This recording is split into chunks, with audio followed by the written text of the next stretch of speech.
Thank you. Oh, nice. Quite. Lovely. Quite. Thanks, everybody, for joining us on Grumpy Old Men with Steve Ross, with an E. And Tim Newton without an E.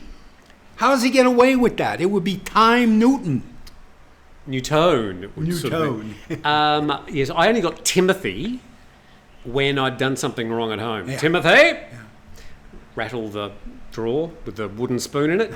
So we're going to get into your questions. We don't really have anything specific to talk about this week. No overarching How's theme. your prostate? Okay. Oh, yeah. Well, it's gone. So, yeah. Okay.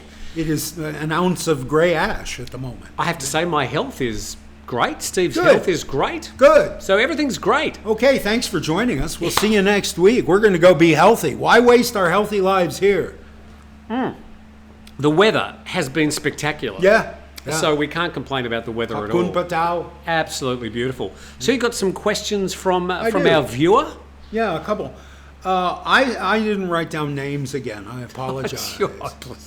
I subscribed to your channel. Thank you. Thank you. And watched a video about a dog. I have to admit, I didn't get it. Oh, this is one of your videos. Yeah, and by the way, whoever this is, okay, in the sentence, I have to admit I didn't get it. However, my partner couldn't stop laughing and thought it was brilliant.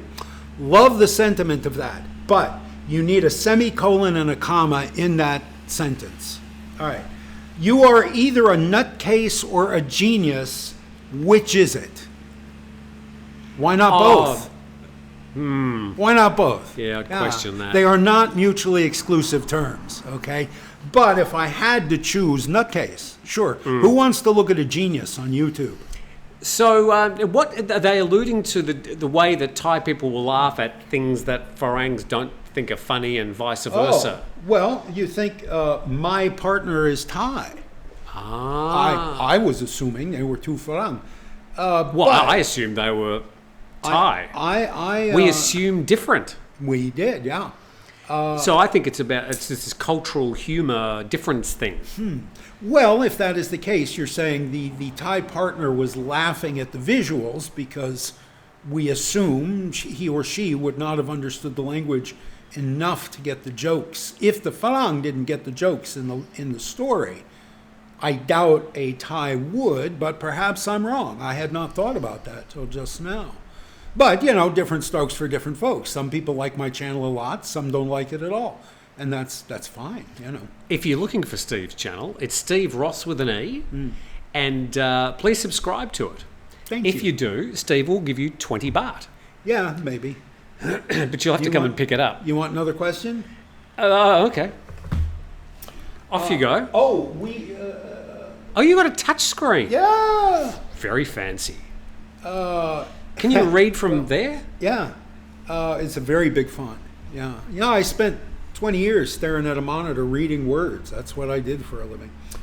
And here you are, reading from a monitor. Yeah. There's my retirement. There you go. Sometimes, honestly, if I'm sitting here watching Netflix or YouTube, I question that. Steve, you dreamed for 25 years of coming here, and what you're doing is what you were doing back in Las Cruces. You're just watching YouTube. So I have to deal with that now and then. Knowing that you're 80 meters away from the most spectacular beach view. Uncle Steve, based on your life's... Whoa. Uncle Steve? Yeah. With 3 E's in Steve, which I think is meta humor, because we make a joke about Ross with an E.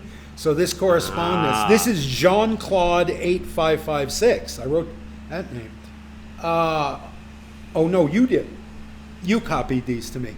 So Steve, S-T-E-E-V-E, Steve with an extra E. Jean-Claude, yeah, that's good. I like that. Meta humor. Based on your life's experience, what do you think are the 2 or 3 most important pieces of advice you can give to young people who are still making choices and decisions about their future? You're asking Steve? Exactly. That is my response. Don't. The only piece of advice I have to give is don't ask Steve for advice. I made every mistake it was possible to make, and somehow, by the luck of the draw, ended up here. And I'm very conscious of that. I don't think I've earned this. This This is so great that I don't think I've earned this. So no, young people, go ask your priest, your rabbi, your imam, your mother, your therapist. Ask ask a stranger on the subway before you ask Steve Ross for advice. Yeah, okay. Well, if you were to provide some words of wisdom on your sort of last gasping breaths, and somebody's standing there saying, what's the meaning of life, Steve? And you're going to give them some sort of pearl of wisdom to leave, to depart. Relax. Go slow. Don't rush into anything. Relax. Take your time. Go slow. I can actually impart a story at my father's last moments. He was in hospital, wasn't well, had a few operations, didn't go well, all related to skin cancers earlier in his life. Wear a hat, wear sunglasses is good advice. Yeah, was that Baz Luhrmann said that? Yeah. Wear sunscreen. Very, very good advice indeed, because you get to this age and you spend half your time getting these things cut out. By the way, it's all sort of healed up now. Yes. I might have a Speedo swimwear fashion future. I don't know. So cover it with foundation. But I said to Dad, you just sort of have any things you'd like to impart to me? And I know you're not well at the moment. Any sort of things that have been left unsaid? It haunts me to this day. He said, nothing higher than the piano. Nothing what? Nothing higher than the piano. Nothing higher than the piano. What's it mean? Well, at the time I was thinking, I think the polite thing to do is to just nod knowingly before I walk out the door going, what is he talking about? Nothing higher than the piano. Nothing higher than the piano. And that is 30 years ago. And it's still, I sort of think sometimes I need a little bit of guidance with this, starting this Marigold Mountain Hotel. What would my father have said? Nothing higher than the piano. And that gets me through. It gets me through. It's a lovely book title. I like that. Nothing higher than... Yes, that might be... My book title, by the way, is going to be Life at 60 kilometres an hour. Because when I drive my motorbike around, that's about as fast as I go. 60, that's about, 40 miles an hour. Just dawdle on my bike. But I think I might change it, or the subtitle might be Life at 60 kilometres an hour, nothing higher than the piano. There you go. Subtitle. All sorted out. My memoir is called Leaving Thailand. It's available on Amazon with my 4 other books. How would we find that? Do you have to type Steve Amazon.com? Amazon.com, and then search for Steve Ross with an E. Yeah, and throw Thailand in there if you like. And so does it get delivered from the US? Is there a sort of a pile of Leaving Thailand? Amazon, because it's an e-book. Oh. So it's also a print-on-demand edition, but they I was going to ask for a signed copy. Amazon prints those locally. You order from Europe, it is printed in Europe. You order here, it's printed in Bangkok. That is how I understand it. They actually print it and then send it to you. That is the one of my 5 books that is available on print-on-demand. The others could be. You can any book you give to Amazon, you can have it as an ebook or a print-on-demand paper copy. But these days, so few paper copies are purchased. I have to say that the last printed book I read would have been 10 years ago. Yeah. I just find it a lot easier to read on these things these days. Yeah, to each their own. So I've got a question. All right. Did we answer that one, by the way? I can't even remember what it was. No, I can't either. Go on. Okay. I got some more, but we don't have a topic, so go on. Mango sticky rice, 8663. Now I'm hungry. Oh, yes. I wouldn't mind a bit of... Can we stop this and go get snacks? Mostly, I'm afraid to say, with mango sticky rice, I don't particularly love the sticky rice. I just love the mango. I thought we were friends. So you can have my sticky rice next time. This changes everything. I'd just like to remind you that at lunch today, you ate half my lunch. Yeah. Remember they didn't bring me things. my lunch. Yeah, they didn't. The server didn't write down my order. We go to this restaurant quite often. They are the rudest stuff. Yeah. Oh, they're professionally rude. I know. They almost go out of their way to be dismissive and rude. They don't understand. They're in Thailand. They don't get it. Land of smiles. Not these women. No. I have to bring this a little bit closer. My eyes are failing. So, Mango Sticky Rice, 8663. If any one of you were to be able to run for Prime Minister of Thailand, that ain't going to happen. What would you name your party, and any new or changes you would make? Okay, so I'm making you Prime Minister for the day. You got to name your party and name a policy, a thing that you would change. Naming your party could be anything. You can name it after one of your books. A bit of Okay, the Leaving Thailand Party. Perfect. The Leaving Thailand Party. .com. And my first policy would be that any attractive young woman gets a tax break for showing affection to fat old men. But last week you said you don't want any love in your later life. Not love, just affection. Just friendliness. Just affection. Bit of I don't need horizontal. Love is expensive. Affection costs, but no, it's not that expensive. Okay. Okay. So I have more here.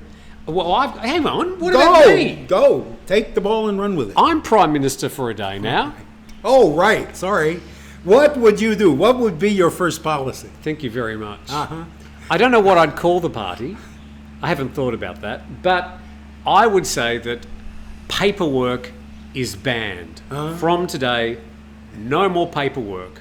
No more trees. Well, no, we'll keep the trees, but we're not going to pull the trees down and make paper, because every time there's any even minor transaction in Thailand, like I went and got something changed in my car last week, and there were 32 pages. It was the back windscreen on my car. Yeah. And I had to sign this, and she had to sign that, and then she's just lifting all these pages. I thought maybe I should ask what I'm signing, but no, I'm just signing. It's all in Thai. You wouldn't understand. And it was 32 pages. I didn't sign them all. Yeah. 32 just to replace my rear windscreen. Yeah. And they don't need these 32 pages. Those 32 pages are going to go to some location and never be seen again. Yeah. Well, first, they would be packed in 3 plastic bags, all those pieces of paper, and then they'll go to the new location. I've said this before. Paper and plastic bags. It's a bit like that final scene in Raiders of the Lost Ark, where the camera pans back. Yeah. And it's this huge warehouse, and everything in there is just impossible to find. Because I don't know where they put all this paperwork. And that was just for my rear windscreen on my car. Yeah. What about everybody else's change of brakes, or just go and buy anything from any store? This is why it's great going to markets, because you'll never get a receipt. No.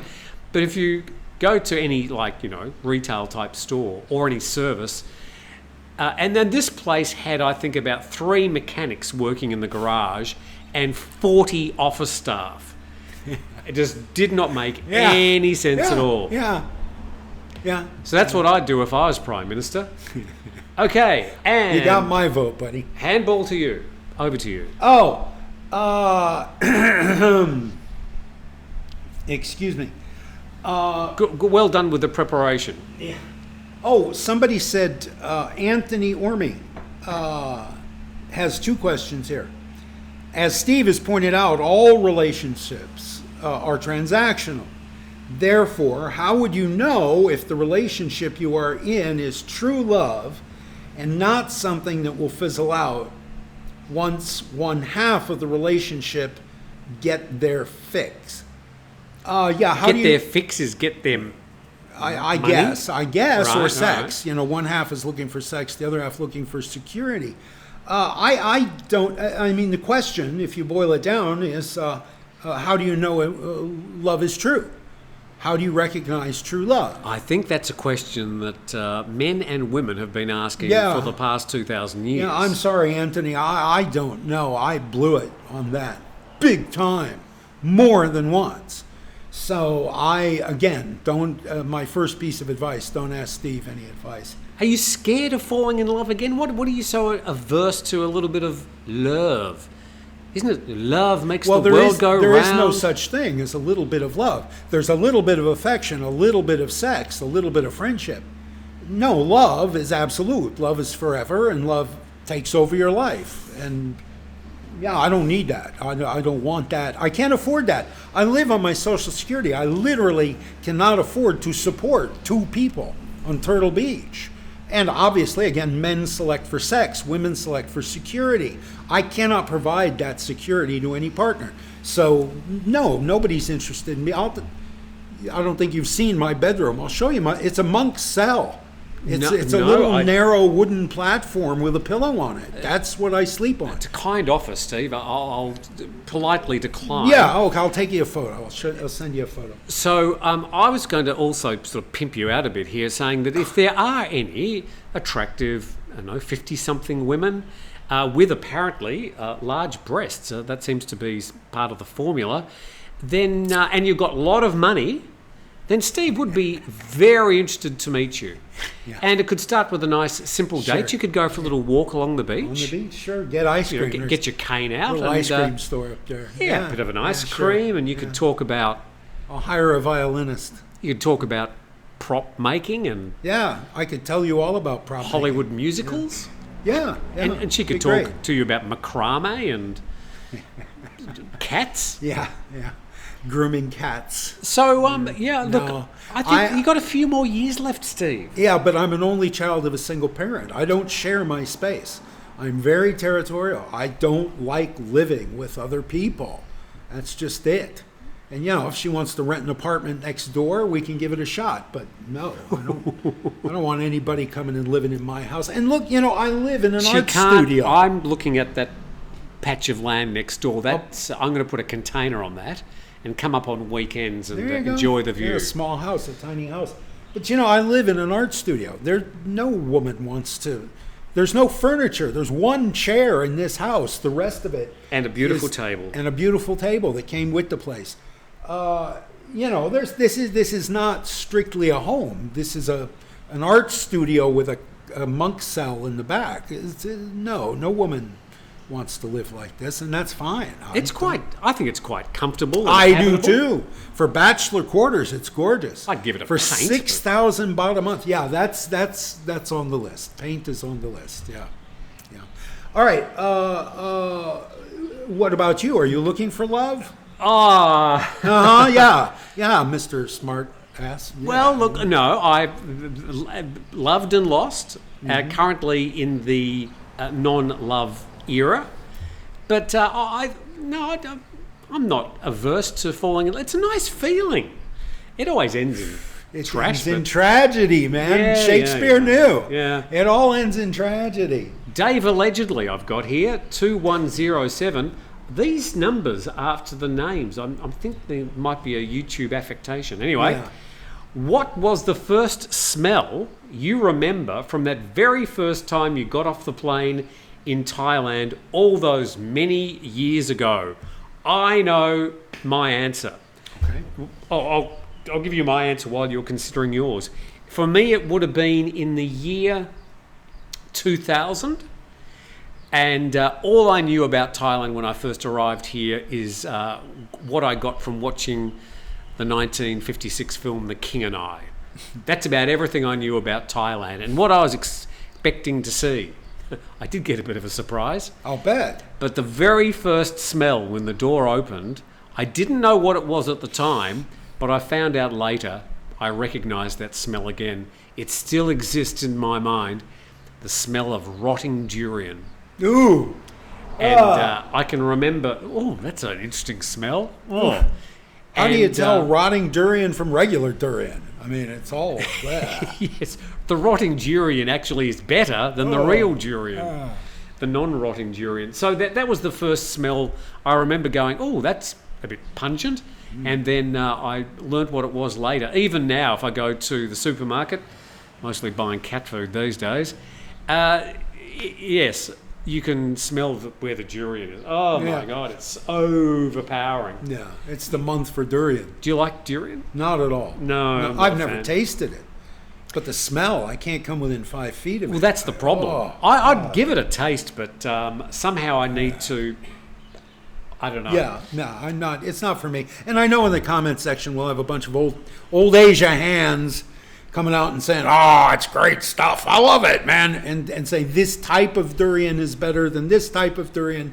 And that's great, man. You guys rock on. You love what you love. Good luck to you. But yeah, you're never going to sell it to me. So what was the first smell you remember from that very first time you got off the plane? You did arrive in a plane. I did, and in 1988, you still walked down the steps from the plane and across the tarmac to the building, and in the building. They didn't have a jetway where you would just walk out of the plane and down a tube and into the... That would have been at Don Mueang. Yeah, Don Mueang.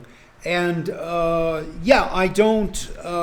what I remember from that night is being robbed. I don't remember... The smell of robbery. Yeah.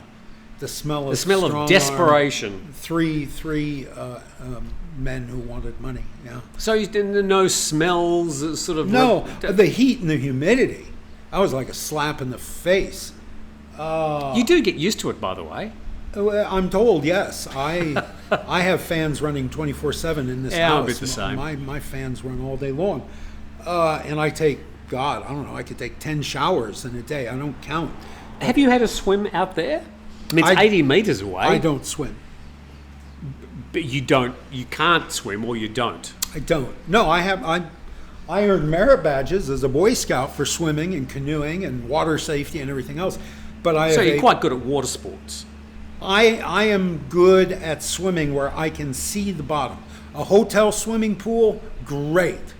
But out here, the water goes straight down. Yeah, There's no natural bodies of water. I like to walk on the beach and pick up cigarette lighters. I don't go in the water. To look but not touch. Yeah, I'm not. We have a guy here, John Miller's his name. He's 70 something. He's an old Aussie dive master, and he's an Aussie. He's not afraid of the water, and he's 75. He still goes out in this water every morning. He takes a swim. I'd swim out there every day if I had the chance. Well, you can have my portion of the swimming. I have no need for that. We spoke just momentarily about The King and I. Mm-hmm. Now, this was a movie made released in 1956, and it featured what's going on here? Deborah Carr. My PA is crawling on the floor. Yeah, go on. Oh yeah. Crawl past. There he goes. We have an audience today. He's going to the little boy's room. Massive ocean out there. So you've got a PA. I've got a PA now. I wasn't going to be sort of upstaged by you and your PA. No, we're big time now, baby. So I've got one too. And we're driving up and he said, "Oh, it's too bright." So I had to drive up. What the hell are you in the car for? Anyway, so you're talking about The King and I. It was Hollywood. But was there any, in that movie, what do you think was truthful and what wasn't? Oh, nothing. I don't think they sang any of those songs in Thailand. No, and nothing that she describes in her books, or that Margaret Langdon described in her book, or that, who was it, not Lerner and Lowe, Rodgers and Hammerstein described in the musical play on Broadway, or Hollywood used in their movie. None of that is true, except that Louis Lianwen, her son, and the prince who would become Rama V were very good friends. Chulalongkorn. Yeah, King Chulalongkorn, the one with the mustache. And Chulalongkorn, Chulalongkorn, Rama V. He invited Louis as an adult to come back to Thailand. And Louis Lianwen's had a tremendously adventurous life in this country. Not his mother. His mother lied about everything. But Louis's real life, which is all very well documented, would make a terrific Hollywood movie. The things he did in this country. The King and I, too. Well, the book is called Louis and the King of Siam. There's a book about Louis. And that book needs to be optioned and made into a movie. His story is just an amazing Given how successful The King and I was, why didn't they make the follow-up movie? Because That sounds like a much more interesting Yeah. story generally. I don't know. It's probably been looked at by several studios. It would be a costume epic, and maybe people are, I don't know, Bridgerton did very well. I don't know. I don't know why it's never been made, but his story is fantastic. Just thinking about 1955, 56 America, you walk into the, I don't know who made it, Paramount or which studio, Warner Brothers, whoever it was. You walk and say, we've got this great idea for a movie. It's going to be set in Asia, and everybody sitting around the table would go, ooh, where's Asia? Oh. Is that east or west of California? They say Sony will love it. Yeah. Yeah. So, and there's going to be this king guy, and then there's this English teacher, and she wears big dresses, and they dance at the end. And they went for it. Well, by the time of that pitch meeting, Yul Brynner had done the job on Broadway for 2,500 performances.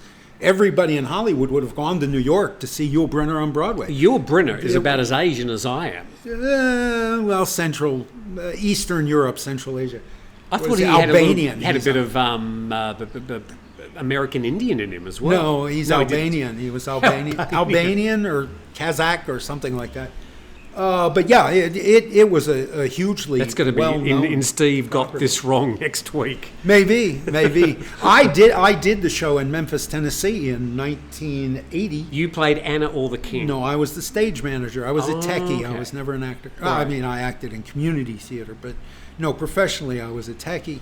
It's a great stage show. I've seen it two or three times. The March of the Siamese Children is the most sublime song in the canon of the American musical. Where the hell did they find 50 Oriental children in California? Well, round them up. Yeah. California's full of Asians. But the reason that's a vamp, the reason that song goes on, is because on stage you've cast 50 children, right? Every child of every Thai restaurant owner in your city is in the production now.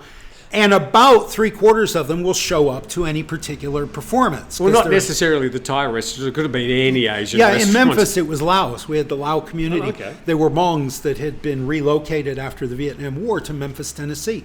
And there was a Hmong community, and we used their children. And the thing is that their children, you want them as young as you can get. You need babes in arms. You need 1-year-olds, 2-year-olds, 3-year-olds, 5-year-olds, up to teenagers. And you don't know who's going to show up to any particular production. So that music, da-da-da-dee-dum, dum-dum-dum, dum-dum-dum, ba-dum-bum-bum, it's a vamp. It just repeats. And the conductor just plays the pit until the last child walks out on stage, and then you sum it up, and it's over. Da-da-dum, Bum-bum-bum. And they end up on the And ground. the audience goes, children on stage. Oh, who doesn't love children on stage? Yeah, it's a beautiful, brilliant show. And the Dream Ballet, the small house of Uncle Thomas, is absolutely just sublime. It's got some love really that lovely show. set pieces in it. Yeah, and it revitalized, everybody gives Jim Thompson credit for revitalizing the silk industry. He only was able to do that because Hollywood reached out and said, we want Thai silk for our costumes on Broadway. And Jim Thompson supplied it all. And the Queen surreptitiously went to see it on Broadway.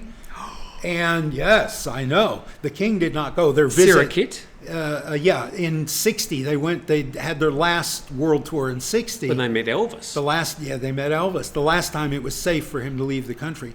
And that production revitalized the Thai silk industry with a little help from Jim Thompson. Okay. But anyway, yeah, it's never been produced in this country on stage. Apparently, it's sort of the myth is that it's illegal to show it in this country. It's lèse-majesté. It defies 16 or 18 of the lèse-majesté laws. It's terrible. Just depicting a person who is not his wife touching the King of Thailand. That's death. To this day, that is death. No, there's nothing. It's a bunch of lies. Having the king be a clown, which, to his credit, Yul Brynner found the comedy in what is not particularly a funny script. And et cetera, et cetera, et cetera. And the way he comically waltzes in Shall We Dance. It's all for fun, but that's a demigod. And that during king that- is a demigod. You don't treat him that way. That in this amazing country. one-shot dancing scene to "Shall We Dance" around that right, amazing one take. golden ballroom. Yul Brynner, I can't remember. He looks at the camera and addresses the audience. Does he? Yes, and that's breaking the Fourth wall. The fourth wall. That's the one. So he's counting and she's counting, and he's got the counting wrong. And he looks at the camera and goes, "Well, that's not right." I'll be damned. Yeah. I'll have to go back and watch it again. I'll be damned. On YouTube, like everything else. By the way, did I mention that you've got a YouTube channel? I think you did, yes. I think Okay. you did when we started. Shall we move on from Let's move on from The King and I. Broadway? Yes. Yeah. Ryan Powers. I've just done says- a Ryan Powers. I know. Ryan sent a lot of questions, but his questions were good. Wait, no. I don't want Ryan Powers. We don't want Ryan Powers. Here we go. Anthony Orme again. Anything about the North would be interesting to hear, especially the borderlands, myth, legend, lore, anything. Do you know anything about the North? I've been there. Yeah. I've been to Chiang Mai 3 or 4 times. I went to Air Asia. They started a route from Phuket to Udon Ratchathani, and it was free. And so I said, I'll go. I like free. And they put us in nice hotels, and we had to go on this sort of set tour. We met the governor of somewhere up there, the governor of Konkan or Isan or something. And we went up all the way to the Lao border to Loei. Loei. It's got a lot of vowels in it. And we visited the Pitakorn Festival, which is the one where they have those ghost masks. Oh, right. And the big phallic symbols. Yeah. And they parade down the street, all these demure Thai women with these huge penis-like things, which is all rather odd. But the Ghost Festival thing was all very interesting, colourful. They do it every year, and they get very, very, very drunk. I do want to go, and I keep on saying I'm going to do it every year, and it's usually May, June. So I've missed this year. I want to go up to the Rocket Festival at Yasothorn. The Yasothorn Rocket Festival. That's up. It's very famous in Isan. Not just Yasothorn. They do it at all sorts of Isan locations. Isan being northeast Thailand. So look, I've been sort of done a bit of touring, but I haven't spent a lot of time there. So I'll have to feign a certain level of ignorance. How about you? I've been there as a tourist 5 or 6 times, but all I know about the North really. When I read this question, 3 books popped into my head. You know, there's an awful lot of terrible books written about Thailand, but there's a few good ones. And Consul in Paradise by W.A.R. Wood. He was the British consul in northern Thailand when the British Empire needed teak to build their ships in Singapore. And he was the guy responsible. He was there for 40-something plus years. He was the guy responsible for stripping the teak forests out of northern Thailand. And he was interred during World War II by the Japanese, and then he went home after World War II. But he's written a wonderful book about the North in the early 1900s that I recommend, Consul in Paradise. There's a historic costume drama called The Seal of Tamatari, which takes place in the old Lan Na kingdom. Seal? No, seal. Oh. To seal a document. Okay, checking. Yeah. And then Mrs. Polifax in the Golden Triangle is just a wonderful, silly book, and it's set in the North. That's all I know. The Golden Triangle is the intersection of Myanmar, Laos, and Thailand. And they grow a lot of herbs up there. I thought it was Cambodia, Laos, and Thailand, but No. It's Myanmar. Okay, but yeah, yes, that Myanmar. that region. You used to be able to take elephant tours up into the hills to smoke opium with the hill tribes. You probably can still. Yeah, it's not opium, but They wouldn't be advertising it, you though. can go up there and you can do that. I'm sorry, Anthony Orme. That's all I know about the North. I really only know Phuket 30 years ago and Turtle Beach for the last 12 months. Sorry. All I can say is that there's a lot of Thailand I haven't seen, but all the bits I've seen I've loved. There's great things to see right around the country. if you do come to Thailand and you just stay in Pattaya or Phuket, you're doing yourself a huge disservice. You spend 5 minutes in Pattaya, you're doing yourself a huge disservice. It's 5 minutes too long. Go ahead and comment, Pattaya guys. We love you. Yeah, we love you. Are all Farangs seen the same by the locals, or is there some sort of hierarchy? Yeah, no shit, Sherlock.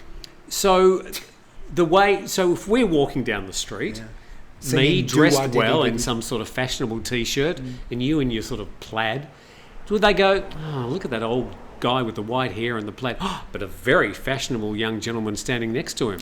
That's exactly what their reaction would be. Really? Exactly. Yeah. No, I think, obviously this society is hierarchical. There's absolutely no reason for them not to view us in terms of a hierarchy. The more money you have to spend, the closer you are to the top of that hierarchy, and the less you have to spend, you are at the bottom.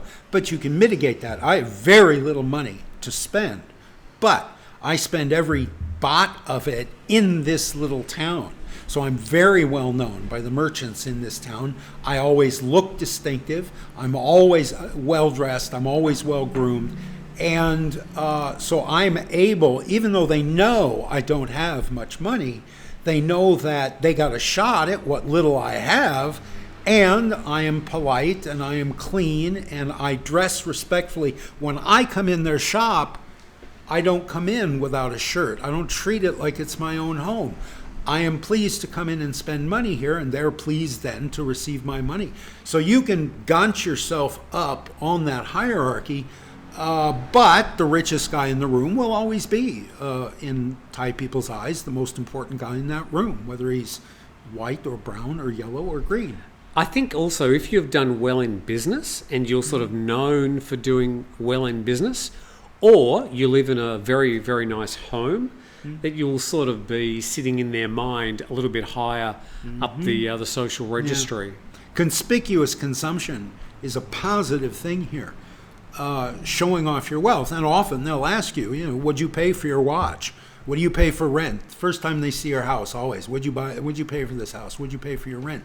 And I often get asked, how much money do you make? Yes, and they're offering you an opportunity to make face. Yeah, they're offering you. There's also, linguistically, there are 7 pronouns that mean you, and they have to know where you are to know what pronoun to use. And they say, do you want to go eat with me? The you that they use is dependent on your relative status. So in their language, they need to know your age, your gender, your education, your income, where you live. How close do you live to the palace? Literally, geographically. How close are you to the palace in Bangkok, outside of Bangkok, wherever you are? The closer you are, the higher you are on the ladder, and it might earn you a different pronoun. Referring to a program a few weeks ago now, Marty Pole, we upset him, said, switch seats. It's disturbing to have Steve on the left and you on the right. Yeah. I might just switch this week around. We'll just spin it around just to throw poor old Marty off his scent. Those are our seats when I come to Phuket. And I owe you a visit now to Phuket. So next time, those will be our seats in Phuket.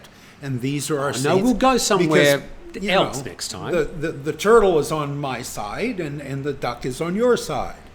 We'll go somewhere closer to the palace next time.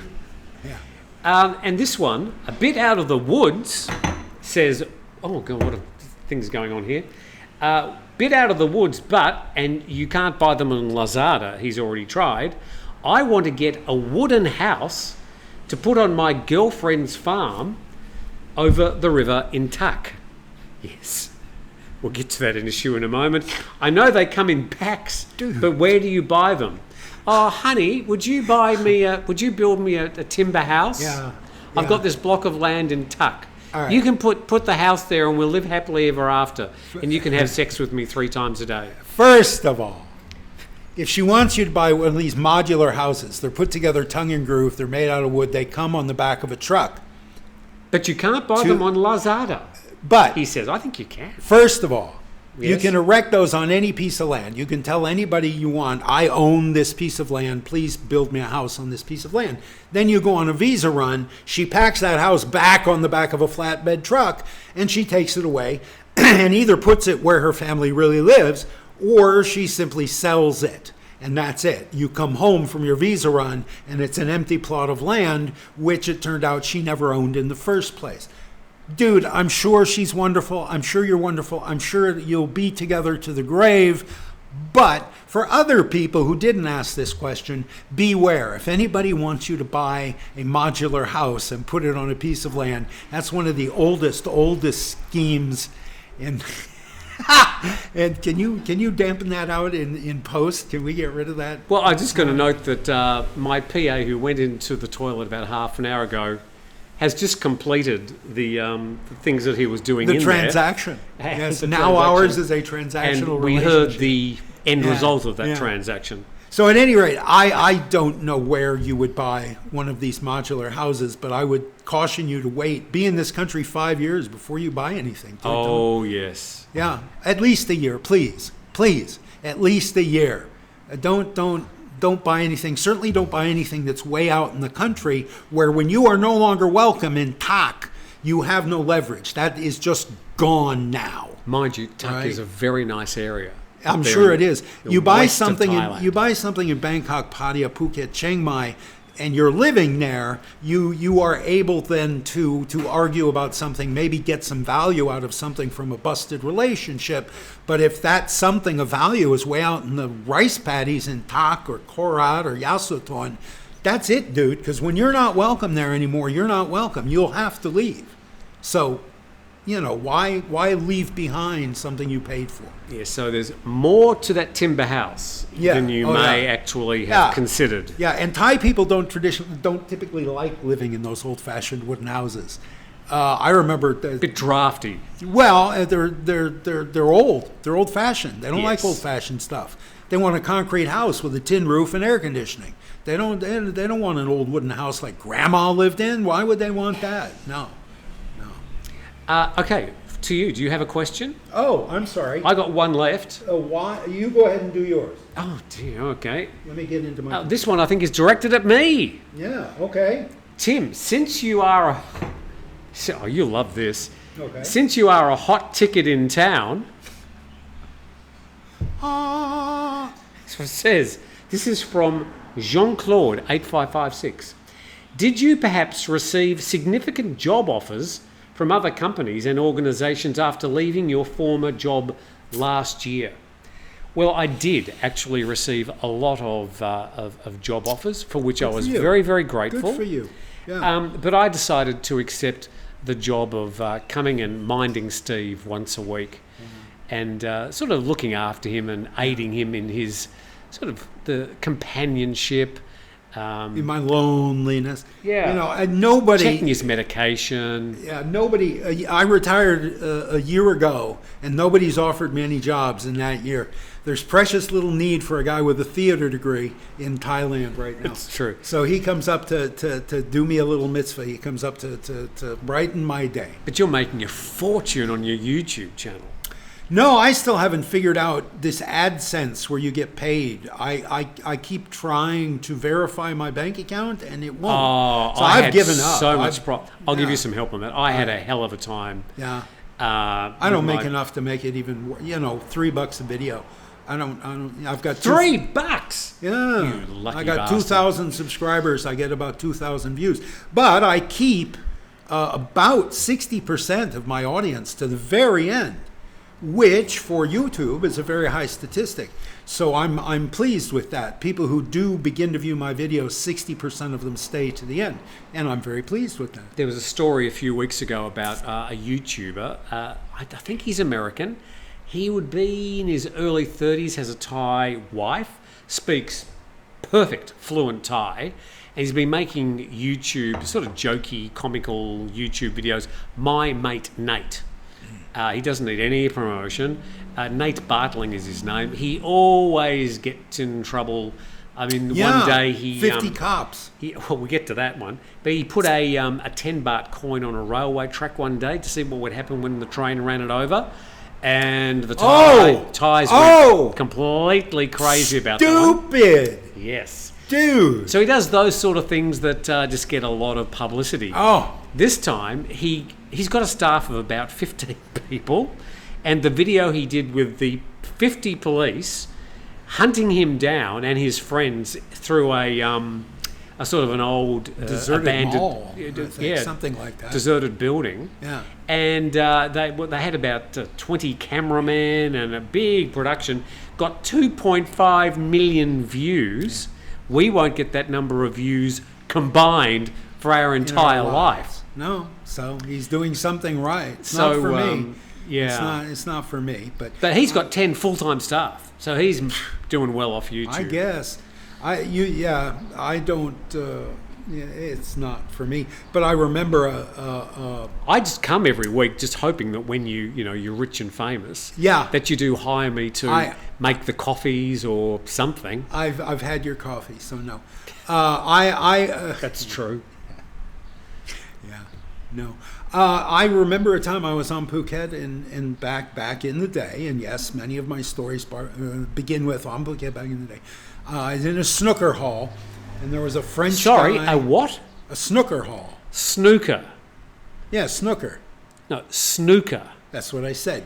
So I was in this pool hall, and there was a guy with a French accent. I don't know if he's Swiss French or Belgian or what, but he was playing with another guy, and they got in an argument over a 500 baht bet. There was a bet for 500 baht, and the one guy says to the other one, "Oh, you're cheap. You won't let go of 500 baht."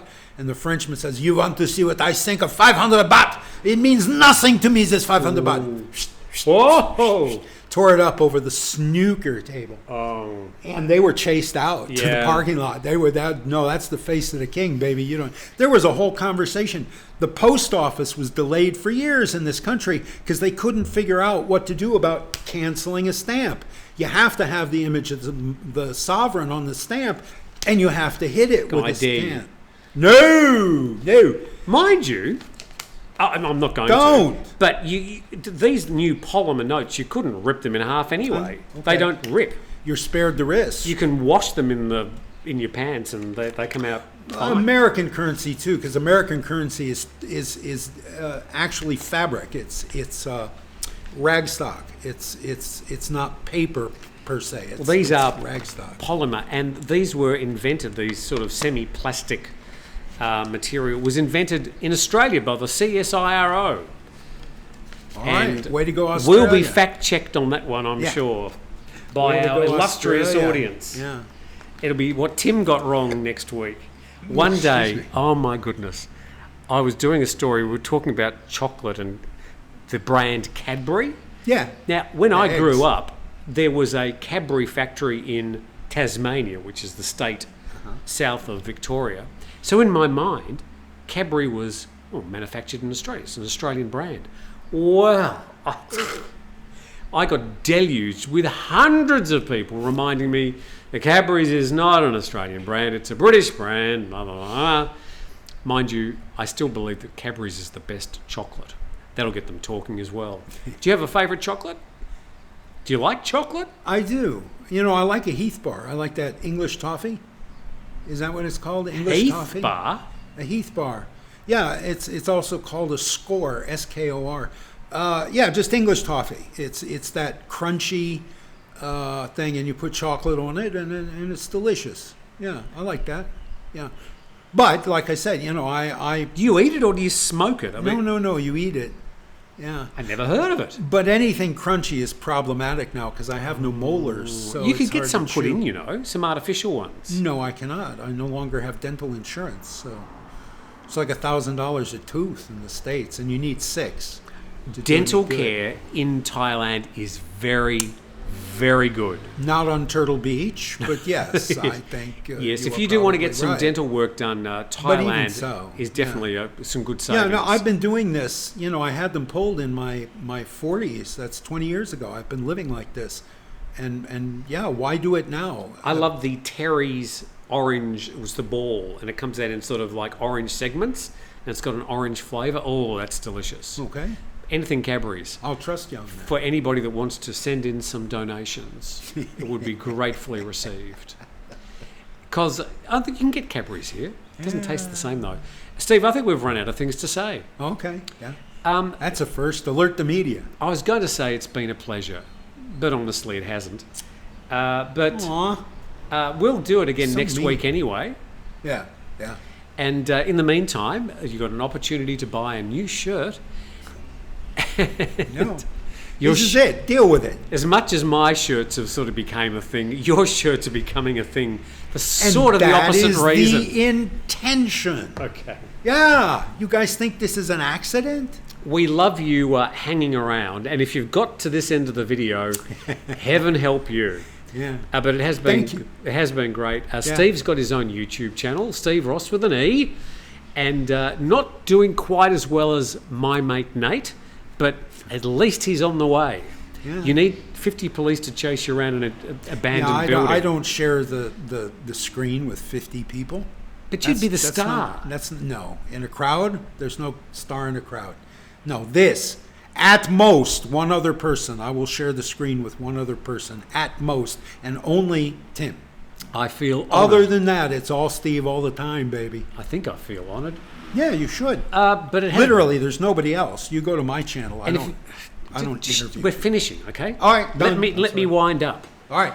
Thank you for joining us. Please subscribe to my channel. And we look forward to seeing you next week. I love you. Goodbye.